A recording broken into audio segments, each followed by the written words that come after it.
everybody. Welcome back to Stop.Sit.Surrogate with Kennedy and Ellen. Today we have a very interesting guest. We'd like her to introduce herself. Take it away. Thank you for having me. My name is Jessie. I am the owner of Surrogacy Simplified. We are a surrogacy consultant and white glove concierge. So I'll get into what that actually means in a little bit.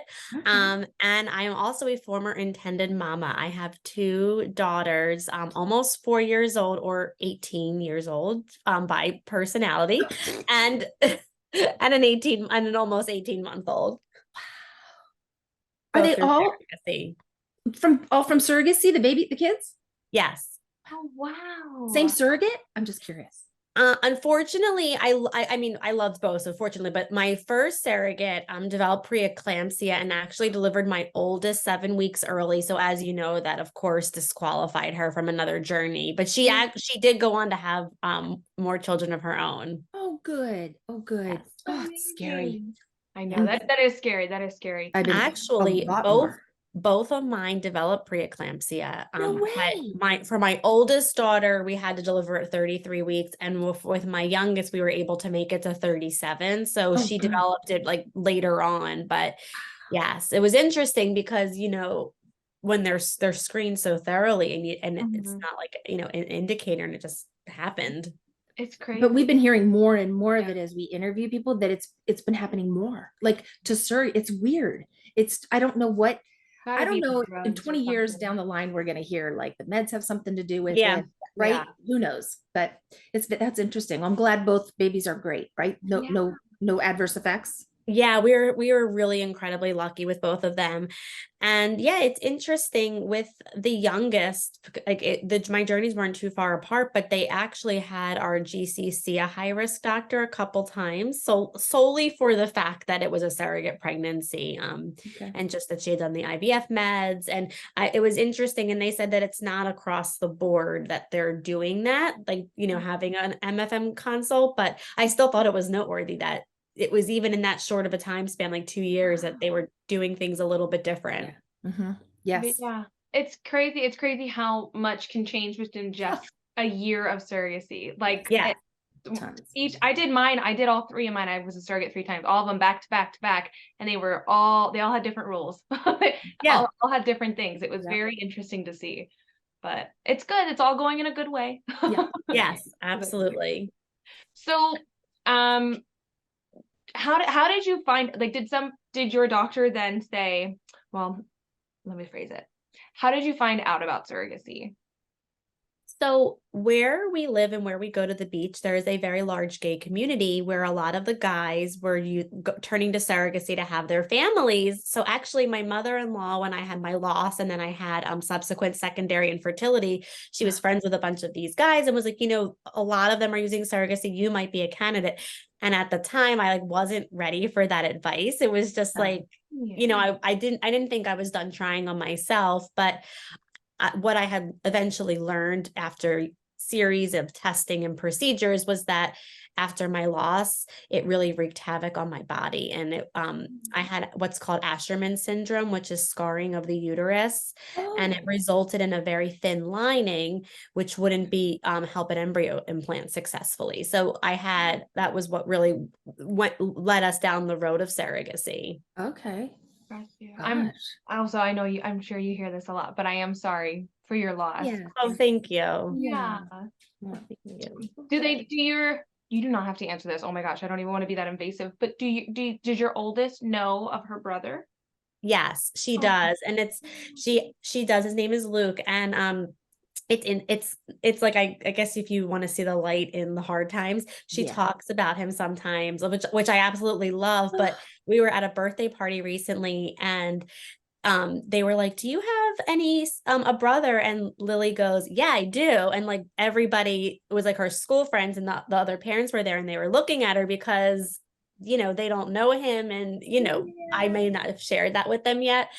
And it was just so sweet that she was including him though. And they were asking like questions like that. That's super sweet. Yeah. Oh, kids are the best. They understand more than we give them credit for. Out of the mouths of babes. Gosh. Yeah. Golly. Okay. So what is Surrogacy Simplified? Okay. So we are, and by we, me, I am surrogacy consultant and white glove concierge. So what is that? There's not really many of us, or if any, that when you look this up, there's so many agencies. But basically what I did was I took everything I loved about my two journeys. One was with an agency, one was with, I did independently. And then I took what I loved and then all of the things that I wish that I had. So I provide initial surrogacy education, and then I do all of the case management, the logistics, and the coordination, the same as an agency does. What's a little bit different about me is that they have the ability to text message with me. I know some agencies do, depending, but I just know from being an intended mom, like when you're waiting for answers, when each day just feels so tough. And I wanted people to feel like it's like a friend with guiding them along as well. And they can meet with me on Zoom to sort of project manage all of the things I book. And then the concierge part takes over when I'm booking their travel. I'm mediating the relationship with the IPs and the GC. So I do help with the gift curation, remembering the GC's kids' birthdays, like all of the little things that help make the relationship so special. And then also like all of the coordination at the hospital. So when the intended parents get there, they know that that's mom and dad and the GC, like, as you guys both know, since you've been GCs, which is so incredible, there's like the big bucket parts of surrogacy, and then there's like the 1,000 little details. Yes. Yeah. That's where I step in. I don't directly facilitate matches. So for that, I would either have a family that's an independent journey. They have a member of the community that's going to carry for them. And then I would just do all of the logistics, or somebody working with an agency that perhaps just wants that extra level of support and hand holding, or really busy at work and like can't attend to all of those little details. So wait.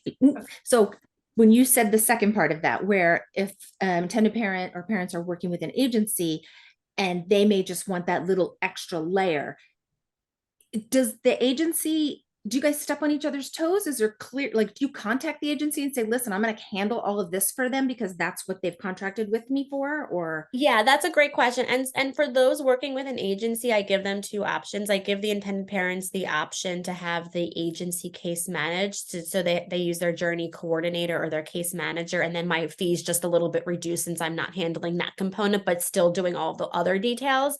Or if they're like, I just want one person, then I would talk to the agency and just act as a liaison. Okay. So you're like a huge,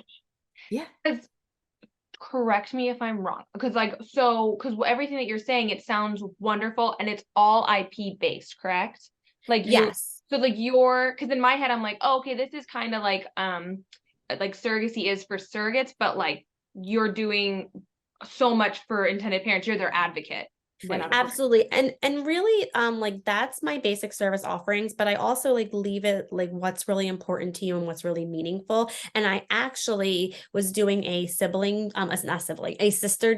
journey where the carrier was the sister, and the intended parents actually said to us, we feel like we've got this. Like, can you just really support our carrier, our sister? And so in that regard, then like absolutely, my initial offering, let's just say, was more IP focused, to your point. But if the intended parents were like, can you modify and tailor your offering a little bit because this is what's really important to me, then it's absolutely. Oh, I love that. Yeah. Okay, so they don't come, you don't provide matches. They'll come to you with a match already. What if they come and they're like, hey, we don't know where, we want to do an independent journey. How do we go about finding a match? Yes. So I love when people come to me right away because I can provide that education piece too, and then help them decide if they're going to do independent agency, me, what feels right for them. And then if they were going to do independent, I would share with them like how I met my surrogate on Facebook if they were interested in social media. And then like I would help with the vetting and the interviewing and things like that. But or that now with Expecting AI and Nodal that's come out, like different ways like that they could also save some money compared to the agency fee and go that route. Or if they were more agency interested in agency, I have some great referrals that I would connect them to as well. Okay, that's fantastic. And now I have another question. So, oh no, I don't. It left my brain. I have one. Do you have more state-based or international clients, or is it a mix? Currently state. but I would love to support international as well. And I think that they could really use it too with the birth certificate coordination and the passport and all of that. Yes. Yeah, get your name out there. Yeah. Yeah. So do you, so when they come to you, is that when psychological, like, do you set up psychological evaluations for them and everything like that? Yes. Yep. I would do all of that for them. Wow. So how did you get your network of people? So I've just been networking. You know, I when I first started, I went with like who helped me in my journey. And then from there, just have like networked and using social media like LinkedIn and Instagram and just researching who and people's reviews and just reaching out and people. And I'm sure you guys know this better than anyone that you're interviewing so many people on the podcast, but people have been really lovely and welcoming and, you know, happy that there's like, I feel like let's all just like grow, like it's like a village to have a child. It's like all just help and support each other. Yes, absolutely is. Definitely one of the best communities that I've found. Obviously, there's always going to be those interesting characters in the community, but for the main part, everybody is so welcoming and loving. And if you reach out to anybody, they're totally willing to help. And that's what I think is so phenomenal. This is like, so I find this so cool because we have yet to find something that is so IP based unless it's an agency. Because normally when you're doing an independent journey, everybody has so much anxiety because it's like, what do we do? Like, right. We don't know and this is like a great cost effect, like a way for them to have someone have a hand in the journey, but then avoid the agency fee. Yeah. So then how does escrow work? I would connect them to escrow the same exact way. Okay. Yep, I have a contact, and I would just set them all up. And if I have one that is preferring right now me to kind of manage escrow on their behalf, and then I have another one that's like we would like, you know, like we have like I'm listed on there, but they prefer to just handle everything. Okay. Oh my gosh. It's so much not so much to take in because it's there's just nothing like that. There's nothing like that. So, and it's just in its infant stage, right? Since May. I mean, yes. Can I ask, like, do you have a lot of clients? Like, over a dozen? Like, no, I wouldn't say over a dozen. I have a couple clients right now, and I'm definitely looking to take more people on. Yeah. Okay. Absolutely. Gosh, get your name. So, oh my goodness, I just want to go in 18,000 different directions. I'm going to try to rein it in. I told you. I love it. No, I appreciate I appreciate it. You know, I have a question. I'm going off my sheet that I gave you because I knew whenever I'm in the moment, I always have like Alzheimer's. I forget everything.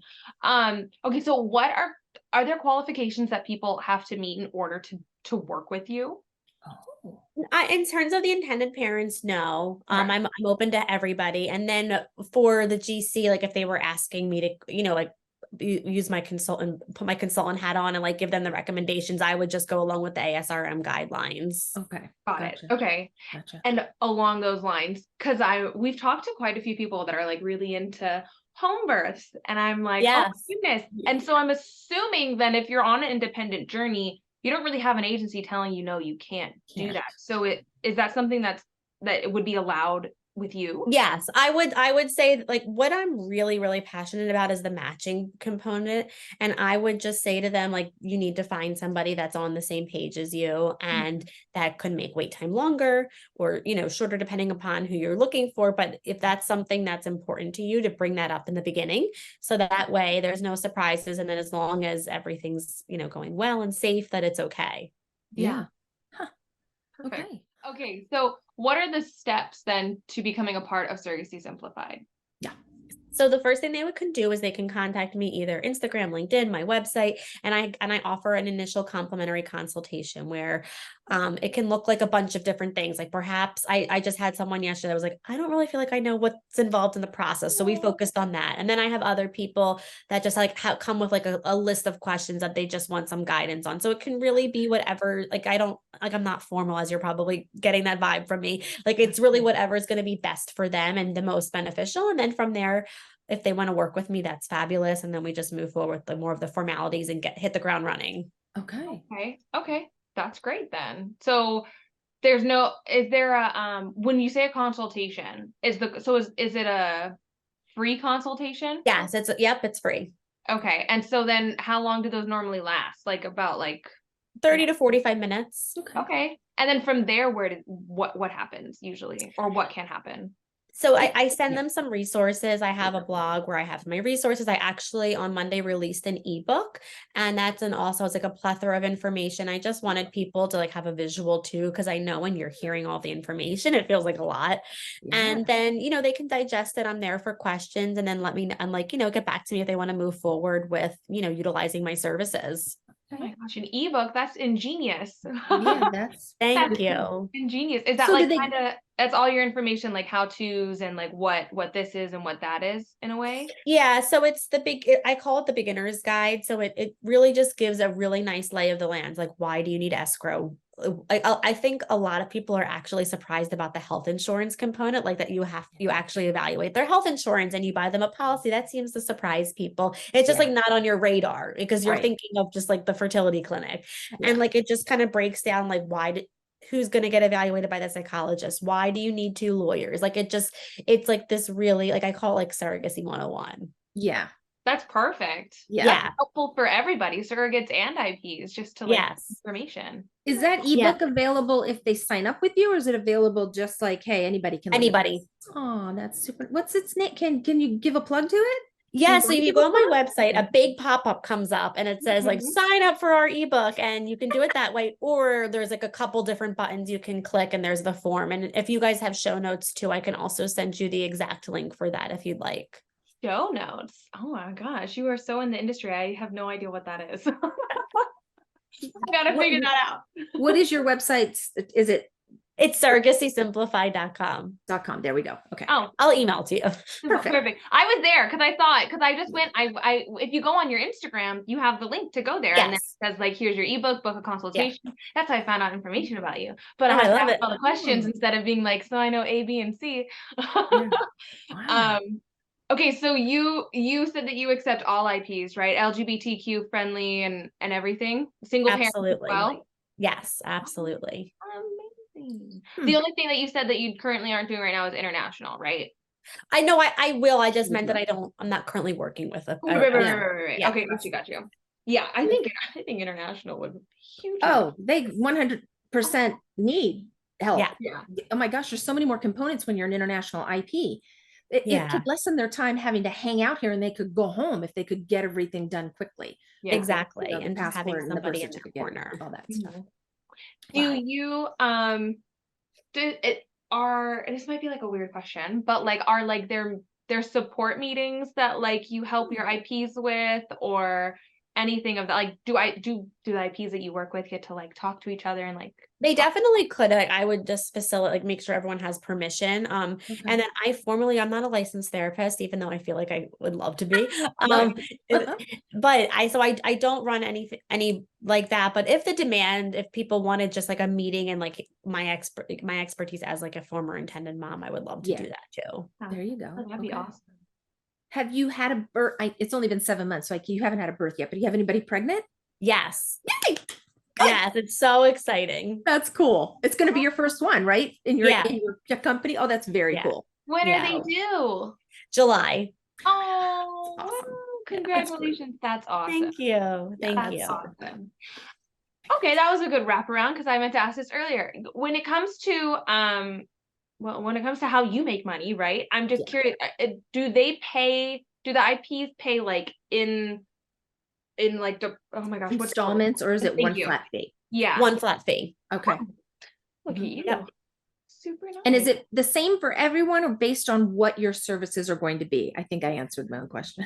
So it's one flat fee and one price. However, if it's somebody like I had mentioned a little bit earlier that's working with an agency and they ask for the agency to case manage, then they would get a reduced fee because I'm not doing that part of my service. Okay. And if let's say somebody came like in the middle of their journey and they were like, oh my gosh, I just feel like I really could use this, then I would have to just look at what they still need and then tailor my services accordingly. Okay. Got it. Okay. You don't have to address this one, but I'm just curious, like there's so much that you would potentially be doing. Right. How did you, and I'm not going to ask the fee, but how does one come up with that? Like, you go too high, people aren't going to use you. Go too low and you're getting taken advantage of. Like, to me, that's amazing how you could put a dollar sign on all of that and go, okay, yeah, this is what it's Yeah, going to be. and it I did a lot of market research, and a lot of agencies have like a bring your own program, so Okay. that like I did a little like where they reduce their agency fee if they bring a surrogate. So I like used a little bit of that as a starting point, and then thought about like some of the concierge and extras that I'm offering to help Yeah. me come up with that. Yeah. And are you available? God, I hope not, but 24/7, like they. Yes, yeah. So if Are they need you? me, just and it's because I hope people wouldn't abuse it, but I also remember like waiting for the emails and like my heart racing, and like even Right. with the fertility clinics, I remember leaving voicemails like, "Hey, I'm gonna be in a meeting from 12 to 2. Is there any way you can call me?" Like, like you just remember how Yeah. you felt, and like I Yeah. don't lose sight of that, Yeah. what it was like, how long the days felt when I wanted to be a mom, and Right. when I was going through all of my infertility and my loss. I was in my late 20s, early 30s, and everybody around me was pregnant. And it's just like I felt it was such a difficult time for me and my husband. And it just like fuels me now, like that I don't Good want for people you. to have such a difficult journey. Yeah, that's really sweet. That's It so really sweet. is. I love your heart is like wonderful. Oh, thank you. Yeah. And You they guys don't too. I mean, understand. you've brought all these Yeah. babies into the world. Oh I would man. have loved somebody like you on my triplet journey. Boy, you would have been like my friend, my best Oh my friend. God, we would have been best friends. You might have been texting me at midnight. They were great. They were great. I loved them, but there were just so many different things because it was a multiple pregnancy, and it was so new to everybody, and I just would have wanted somebody to hold my hand and go, let's go, let's go. Do you still keep in contact with that family? Oh yeah. Yeah. Oh, yeah. Yeah. They just turned 22, the triplets. Oh my gosh. It's a long time ago. I know, right? Yeah. Did you deliver the triplets full term? No, 32 weeks. Almost. Yeah. I mean, 32. that's really good It for is. triplets. Yeah, he wanted us to get to 34, and I didn't feel anything, and I was contracting, and I was already 3 centimeters, and I'm like, oh gee, I guess we need steroids. Come on, let's get these Yeah. babies' lungs going. Yeah, but yeah, it was good. But I would have loved to have, because there's things that, and not even just in a multiple, but see, I'm a surrogate. You would be doing IPs. Right, but I would imagine if your IPs would have hired me, that they would have Yeah. been like, just focus on Just her. help her. Yeah, there you go. There you go. Yeah. We're Yeah, okay. well- She's got 3 of my kids in there. Right, exactly. Whatever she needs, she gets. Yeah. Something like that. Oh my gosh. how cute. Holy crazy. And so okay, so when I know this hasn't happened yet, but so after baby would be born, right? Are you helping like new parents like transition, or like kind of do any of like that? Because I personally, being a surrogate, right, I have no idea. It's just more like, here's your baby, and like I don't know if there's anything that continues on after that. Yeah, so I go to the 4th trimester in case they want a night nurse or a doula, or like some food resources, like just to make sure. Nice. Yeah. And I didn't mention this, but like I only take a small number of these cases a year, but I will do like a hospital concierge if they wanted somebody on site for the delivery, like just to make sure everything's running smoothly. Wow. That's perfect. That's nice. Yeah. One-stop shop. I love you. Okay. Thank Will you you be on guys. my next journey? Like, I kind of want you to be on my next journey. Yeah, tell them. Phenomenal. Be like it's one of your talking points. Yeah. We're negotiating. Well, okay, so since you're the middle person per se, right? Because when it comes to surrogates and IPs, so you'd be the mediator, correct? Correct. Yeah, but if there was an issue, they could definitely come to me, and I Okay. could help them work through it. I really I had such a just hit present tense, such a wonderful relationship with my GCs, and I just like want to help others, and if like there's a kink, just work through it. But I think a lot of it comes from the matching, as I'm sure you guys probably like. I say to everybody, get as uncomfortable with the topics up front, because you don't want to fall in love with somebody and then a couple months down the line get to legal and it just have to break the match. It would be heartbreaking. Yeah, Oh, it'd be awful. absolutely. Yep. Been there, and it's Yep. not fun. It is not. Yeah. Yeah. Because first time surrogates are all about I just want to do this. I need to get that. Come on. Okay. I agree to everything. And then when you get to legal, it's like, oh, do I really believe in selective reduction? I don't know about that. Yes. Right. It gets, Right. that's the boat I fell in. And then I had no choice and they wanted to do it. And you were like, okay, here we go. Yeah. And Right. nobody to help. Nobody. Right. It's really difficult. I actually like created an interview guide for one of my intended parents that I would share with others as well, because I just felt so passionate about those questions. And I know it's a little less relevant now, but like the COVID vaccine, I remember that was huge, and the Huge. fertility clinics were requiring it. I know the Yep. flu now. But yeah, like the vaccinations can be a huge thing that comes up and that people can't necessarily agree on. Oh yeah. Yeah. I actually had, not even that long ago, I knew of some agencies that were like, no, you need it if you're going to work with us. And I'm like, oh, okay, this is like some agencies have that foot down of this is what it's going to be. So teach their own. Right. Yeah. So, is it just you? Yes. It's just you? It's me. I know, it's so funny because I always said we, but it's me. But hey, yeah. Oh my you are, and you have 2 littles. I have 2 littles, and I have a very supportive husband. He's really amazing. Oh my gosh. And you know, he definitely, like, I ask him, you know, questions, and he supports me on that front. But yes, it's me. You're gonna grow, so you're gonna need more people. Yes. But that's a good thing. Yes. That's a good thing. Yeah. You guys are the best. I have recorded a lot of podcasts, and you guys are just so like warm and fuzzy. I just love it. Thank you. Jessie, cool, because I didn't know a place like you existed. I just didn't. And honestly, I really don't think there's many. I don't know of any. Kennedy is a little bit more in the community. Yeah. I know surrogates. Like I said, like I know who to go to for an advocate for like surrogate, like that's strict, but it's just strictly surrogate. It's not, oh, we might take, you know, we'll also help the IPs. I mean, maybe they do, but it's very surrogate friendly. And so I think it's phenomenal that there's an IP friendly, and to do it independently, because it is becoming really, the economy is awful. I mean, we live in California, so I don't really know how it is everywhere else, but I just know it's awful here. I'm assuming it's awful everywhere. Yeah. So, you know, it's awful, and surrogacy is not cheap, like for IPs, and it's so sad what they have to go through in order to have a baby, and it's so heart-wrenching to like hear some stories and just be like, oh my gosh, I just want to do everything for you. Like, how can I, you know? And so I know. I think it's phenomenal that this is an IP. That it exists. So yeah, wish you all the best, really do. But okay, so can we get into her surrogacy journeys? Can we get into her IPs, or do you still have more questions? So is there a way, like, if you, so say somebody wants to sign up with Surrogacy Simplified, right? Is there anything that they need to bring to the table that will speed up their process? Like, say they have a carrier already, right? Is there paperwork that they should have on hand?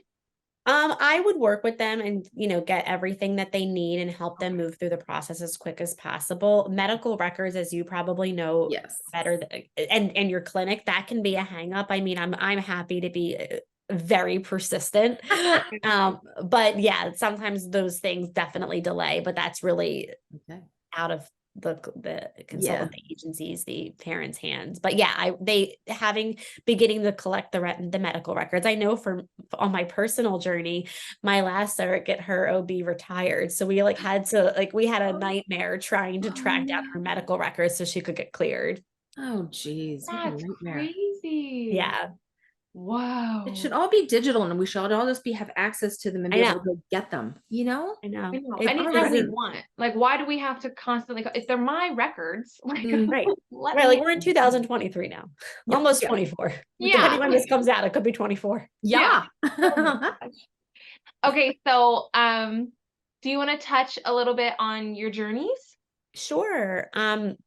So as I mentioned, I had the loss, and then what was frustrating that other listeners might relate to was that I didn't really get like a clear green light to go through surrogacy. It was like, yeah, your lining's not great. Yeah, you had this 22-week loss, but it was more like me and my husband making the decision based on all the information that we had. Yeah. And we had we went through an agency, like I had mentioned, for our first journey, and our first surrogate was lovely. She did the IVF we went through the whole process with her. We did our transfer, and she ended up having a rare complication to the IVF medicine and developing pancreatitis and miscarrying. Oh, I've never heard that one. Yeah. Whoa. And they could tie that in?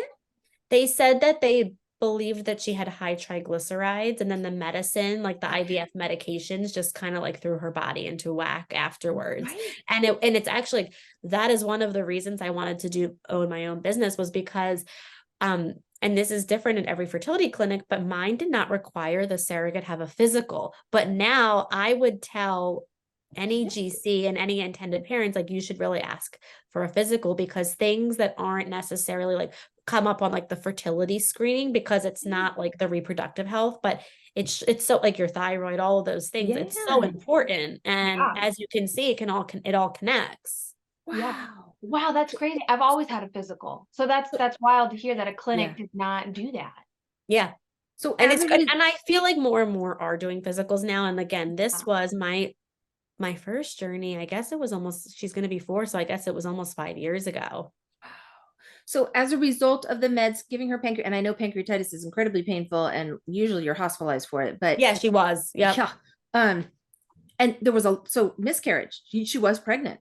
She miscarried at 6 weeks. And then we had to mutually, of course, break the match, because now, it wouldn't have been safe for her. And it was just devastating. It was unbelievable. We had spent all of the money, not only like the emotional, like we love her, and then we spent all of the money on the attorneys and everything, and the transfer, the medical screening. We probably lost like upwards of $20,000. Oh, God.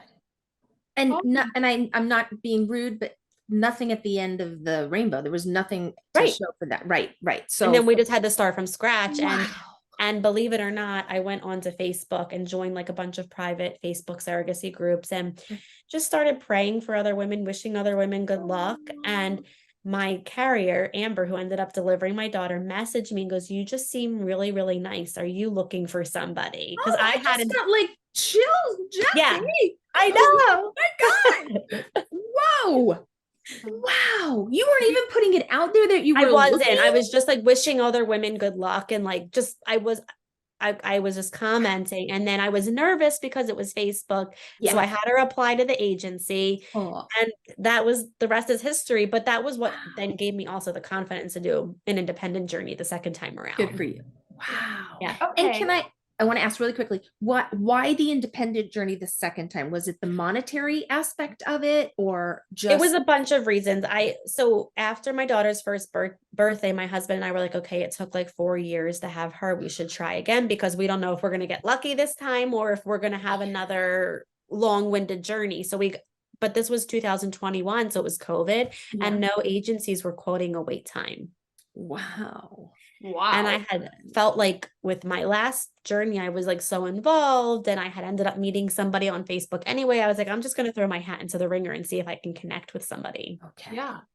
Wow. Oh gosh. And so you met your second GC on social media as well. Yes. And what's really, really wild about that is that I met her brother-in-law, not her. He saw me post like a profile with my pictures and what I was looking for. And he was in the group because he also needed a surrogate, but his sister-in-law didn't want to carry for him because they just didn't, if something were to go awry, they didn't want to mess up the family dynamic. They're all super close.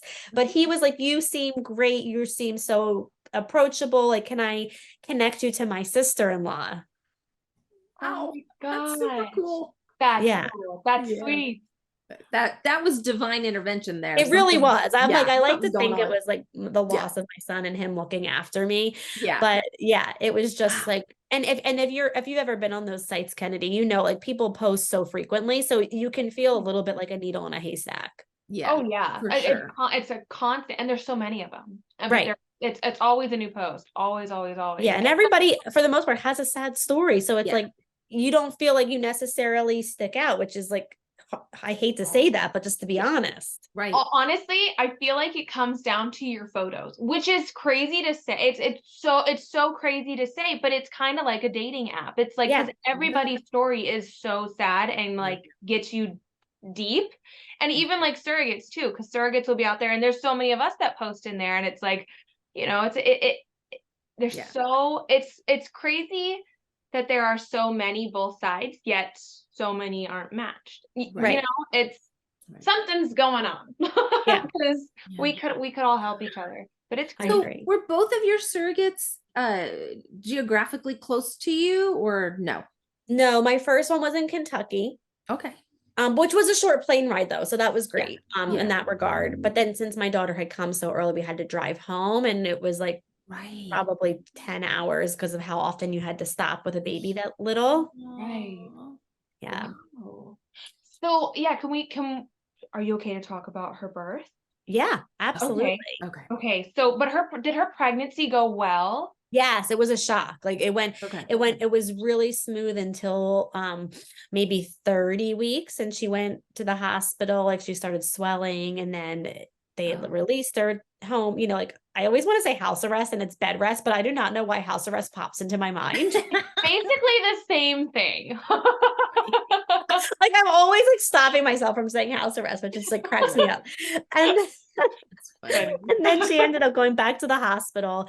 And at that point, my husband and I flew in because her husband needed to take care of her 3 children. And so we wanted to take care of our GC and make sure that she didn't just have to have hospital food, and just like, you know, like had an advocate with her. So we were there with her her entire hospital stay until she delivered. And that was how long? Yeah. About 2 weeks she was in the hospital, and then we were there an additional 2 weeks because we had a NICU stay. Was the NICU just 2 weeks? Yeah, we were so lucky. That's a healthy baby girl. Yeah. She's a little fighter and she's sassy. 32, you said? Was 33. She was born at 33? Wow. I Good know. for We her. are so lucky with her. I will say they gave her a steroid, and I felt like it was just like everything. Yeah. Okay, that's Yeah. good. Before she was born. Help Yeah. with the lungs. Uh-huh. Yeah. They knew it was heading like south for our carrier in terms of her blood pressure. And they're like, we're just going to give her the steroid right now. Yep. And I don't know if it's different depending on the state or the hospital, but we got both doses. For Yep. us, it was 2. And Yep. I felt like it made the world of a difference. My triplets got both doses too, and it made the Yeah. world of a difference. They came Yeah. out on CPAP. They didn't have to go intubate, nothing. They came out on Wow. CPAP. Yeah. Yeah. So it's crucial. When a situation like this happens, when there's preeclampsia and you're in the hospital, and your blood pressure is high, do they induce you or do you do C-section? So that's a great question. It can go either way, probably Right. depending on your doctor. For her, they induced her, and they may, if it didn't happen or if any point her blood pressure got too scary, they probably would have rushed her to the OR. But in our situation, they were able to induce her, and we were able to have a delivery. And you know, this was her 4th pregnancy. It was hilarious because she's like, this baby's gonna fly right out, because she was like 3 pounds, and they're like running, like the NICU's running in and the OB's running in. So funny. How are you feeling? Yeah. How are you and your husband feeling? We like just couldn't believe that this was happening, but also we're so excited for her to get here. I think it was just like the not knowing every day whether she was going to be born during the hospital bed rest day was, I think, more challenging than even the NICU, because there was just this fear of what she was going to be born, like what support she was going to need, because we knew she was coming early at that point. Okay. And the thing that was really scary was that our GC had a magnesium to help with her blood pressure, and they actually say that sometimes the magnesium makes the babies really sleepy, so like they might just be sleeping when they come out, and like you can imagine the fear of not hearing a baby cry. Right.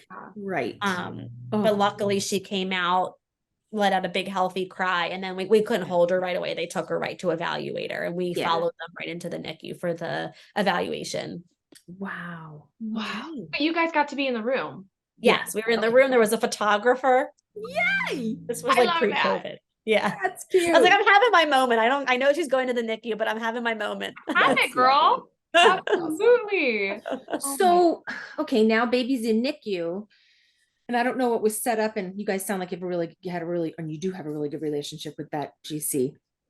Did she get to spend any time with that baby by herself? Like, did she get to go in and just kind of hang out in the NICU? And that was the hardest thing, because the NICU got really strict. It was January, it was flu season, and they weren't allowing visitors. And we kind of had to sneak her in with like one of the nice nurses that we became. Well, she's not a visitor. She just carried her.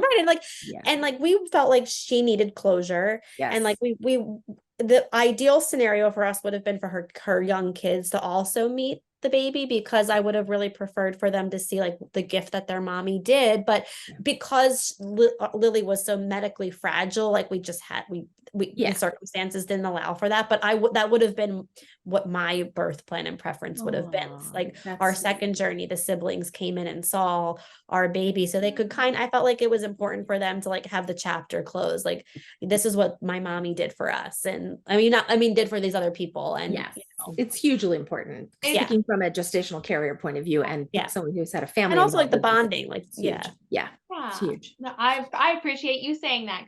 I do too. You don't get a lot of IPs that right now understand that. Maybe they just haven't had a baby yet. And that's part of it, I think, but you've gone through the journeys.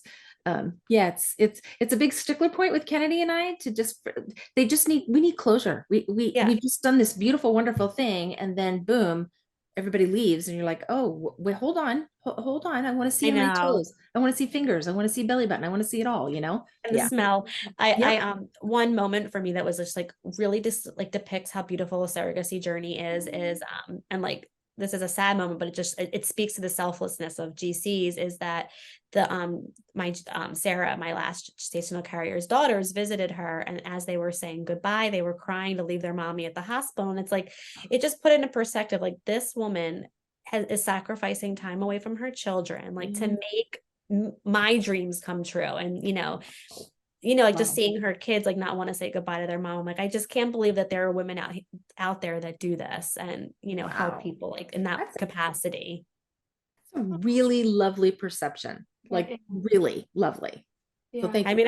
I think everybody should have that feeling, but thank you. But I do think the majority do, you're always going to get people who just don't. And I think it's because of a lack of information. I really think that's what it boils down to. Yeah.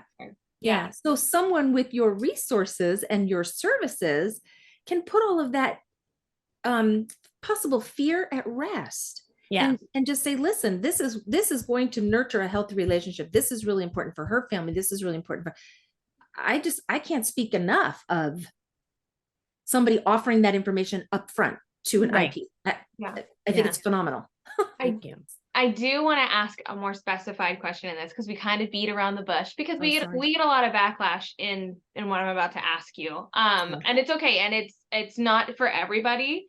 But it's because you're an IP, I am curious what your thoughts are on it. So something that me and my mom have advocate for surrogates is, just because you don't ever really know how the journey is going to go. We've each had a really bad journey.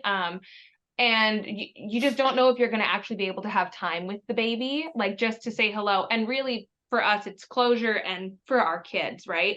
So we advocate putting in your contract just an hour of alone time where it's just the surrogate, her kid, and the baby, just to, so that way the children that are involved don't feel uncomfortable and are just like, oh, this was it, and like, this is what mommy did. Everything that we just said, but more so without extra looking eyes, if that makes sense.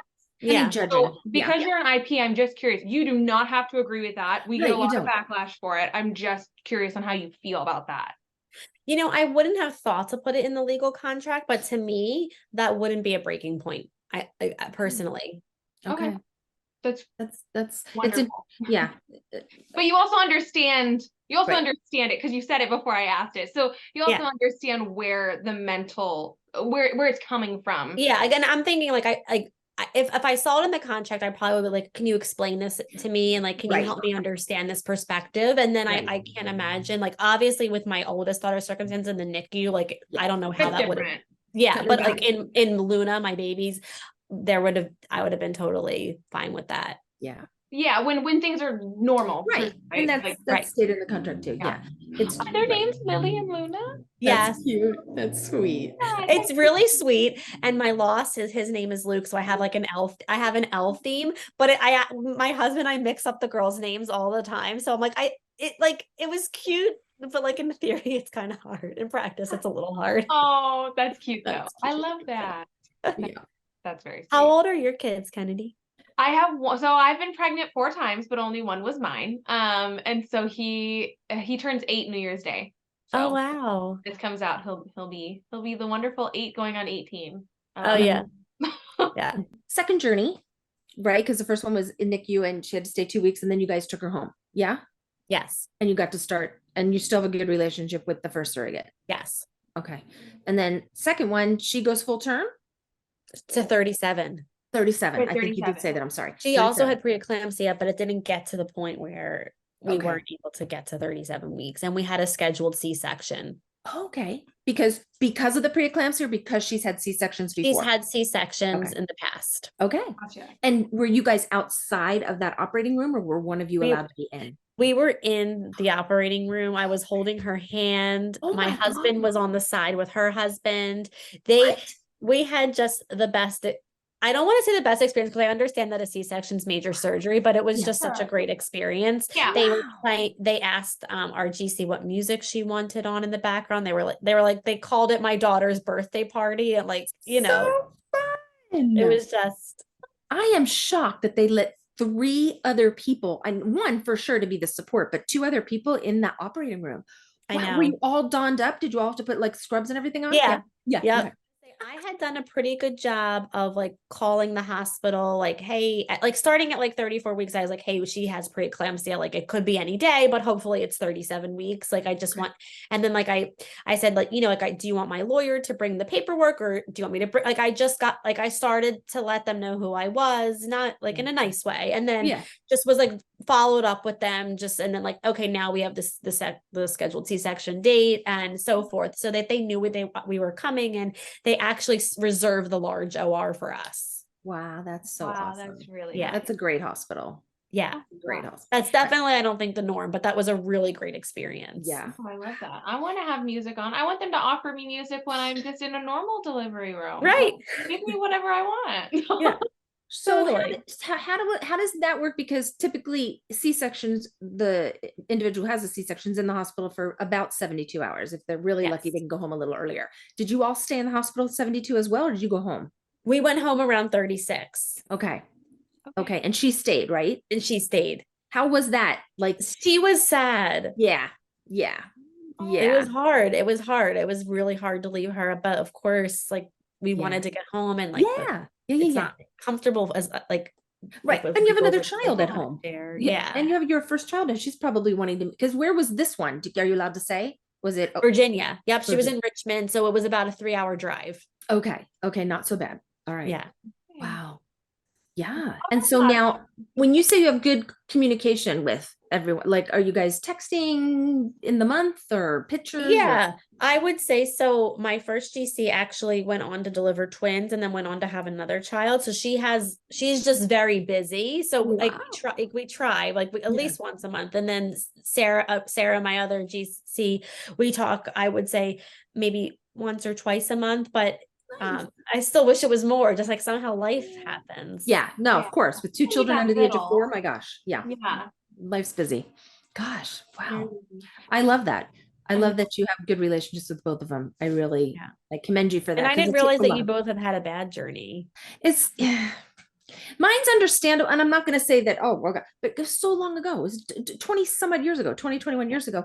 And it was all about, not to say it shouldn't be, it was all about the IPs because they were fronting the checkbook, right?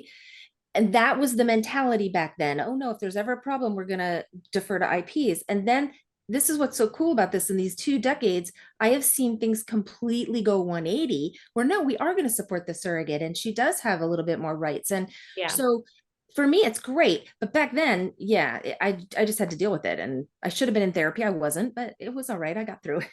Yeah.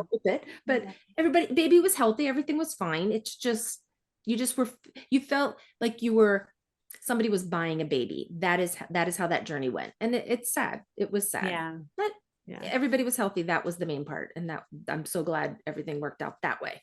But yeah. Okay. Mine was a bit different, but hers was. Yeah. But for legal reasons, I try not to speak much on it because I don't want people to come back and it was an NDA case, and it was during COVID, so that tells you a lot of the restrictions that weren't my fault already, kind of thing. And my couple definitely was opinionated and very controlling of me, and that just wasn't they didn't own me and they thought they did, if that makes sense. Like, Yeah. Oh, that's It's, tough. yeah. and I think part of that is fear and the unknown as well too. So I'm not giving them a pause and I'm not giving them a, For sure. Yeah, it was in the middle, it was smack dab in the middle of COVID, Yeah. but Yeah. circling all the way back, that's why like this type of service that you offer, I think it's just, phenomenal. yes, because it can really clear up a lot of the misconceptions that IPs may have Absolutely. and gives them all the information. Do you ever Amazing. have IPs that come to you and say, my fear is that the surrogate's gonna want to keep the baby? That's, no one has said that to me yet. Luckily. Okay. Yeah, good. Did you have that fear? Yeah, No. good. Awesome. And that's a great relationship you guys had. Good. Yeah. Good, good, good. I love that. Because we don't want to keep the baby. Right. we Typically. don't want the sleepless nights. We're good. Right. We're Totally. good. Oh my gosh. So, and can I just ask, oh no, they probably are yours. Yeah. You didn't do donor eggs, right? I didn't. Nope. It's you guys. Oh, there you go. So they're full siblings. So is motherhood everything you dreamed of and more? Yes. It's such a gift. Yeah. I don't take it for granted. I just feel so incredibly lucky. And the fact that surrogacy is around that allows people to be able to fulfill their dreams, right? Yeah. I mean, you can go several different routes, but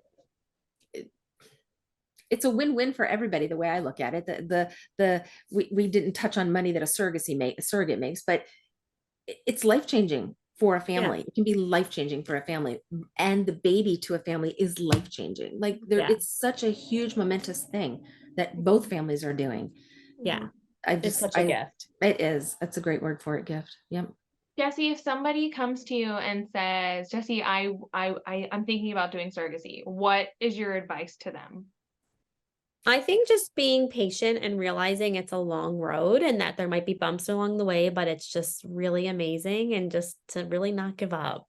Oh, that's great advice. It is cool. It is. There can be bumps, but yeah, the end is beautiful. That's it really the is. whole journey can be awesome. Like the whole thing can be. I know it's a lot of waiting and it's a lot of heartbreak sometimes, and it's a lot of oh god, but the whole thing can be informative, life-changing, beautiful, wonderful, and the gift. It can. Absolutely. Awesome. And now you were part of surrogacy, and now surrogacy is like a part of you, and so it's phenomenal. It's like full circle.